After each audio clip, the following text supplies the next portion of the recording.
When I'm coaching, there are certain phrases that crop up more than others. And one of them, which is what we're going to cover in this video, is how do I get through the golf ball? Something that so many golfers say to me, they feel like they can't get that nice full finish that they see the best players in the world do. And we're going to cover that. We're going to help you, give you some tips, some advice, and things you can do on the course to get through the golf ball better. Now we're going to cover some things that you can think about during the golf swing and some things that you can focus on. But before we do that, there's a reason why I've chosen this hole to do this video on. If you are over the ball, if you're nervous, if you're obsessed with a golf ball, if you're worried about misstriking it, if you're worried about the result, you're never going to get through the golf ball because everything is going to get too tight, it's going to get too tense, and you're going to be so obsessed with that golf ball that you're going to find that you make swings like this where you don't really let the body turn, release, and react to what the club is doing.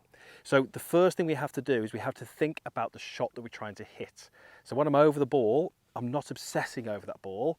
I'm actually over the ball thinking about the fact that I'm going to make a swing and I'm going to look up and I'm going to see this beautiful ball flight through the air and hopefully landing on the green. And I have to do that with confidence. That's the only way that I'm going to make this nice fluid swing and have this nice end position.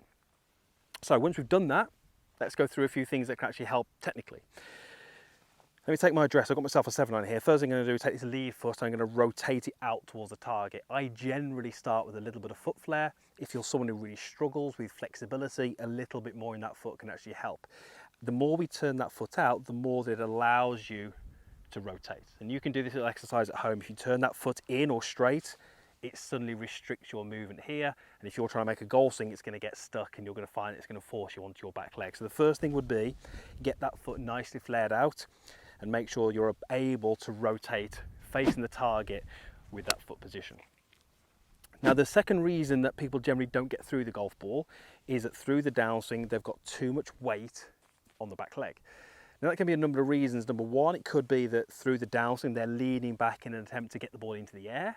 Or number two, it could be just that they're moving too much onto this trail foot and then it becomes very difficult to get back onto that lead side. The great players, when they hit their iron shots, very early into this downswing, they've got the weight on this lead side. So by the time the hands are kind of chest height, they've already got weight on that lead side. When they've got the weight on that lead side, they then use that to push them up and around into the follow through. If you haven't got the weight on that lead side, you've got nothing to push from. So your weight being on your right, you've got nothing to push from. So you can't get into your follow through position. So no matter how hard you try, you can't get that in position. So what I'd love you to try and do is make sure that through your golf swing, you're actually taking your lower body and you're starting to shift it towards the target before you've completed your backswing. The best players in the world all do this. It's the sequencing that really helps them. And if you can dial into that sequencing and start to improve it, you're going to find it much easier to get through into that lead side. The final thing is a little checkpoint that we can use at the end. Belt to target, chest to sky. That's a great thing for you to focus on. So when I finish this golf swing, my belt is facing the target and my chest is facing the sky. And as I do that, the club would be round the back of my neck. Now a great way to feel and sense that is to take a bit of control away of the golf club. So as I take a setup here, I'm going to take my lead hand off and I've only got the club in my trail hand. As I start to swing that around my body, I've now got far less control over that swing. And what I want to try and do is as I start to swing that, match that with a body rotation. Belt to target, chest to sky. Belt to target, chest to sky. And what I'm going to start to feel is that I'm able to get through the golf ball into this end position pretty naturally. Because the club has got some momentum, I'm supporting that movement with my rotation and I end up in this lovely position. The more that we have two hands on the golf club, the more that we have control of the club, the more that we can stop it in this aggressive, short way that many golfers do, the more that we don't have to let that body react. So the more that we can get used to the club swinging, support that with what the body does, and have that weight on that lead side pushing us into the follow through, that's how we do it.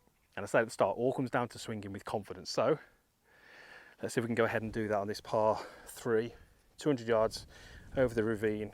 Got 7-iron, a little bit downwind. Let's see how we get on.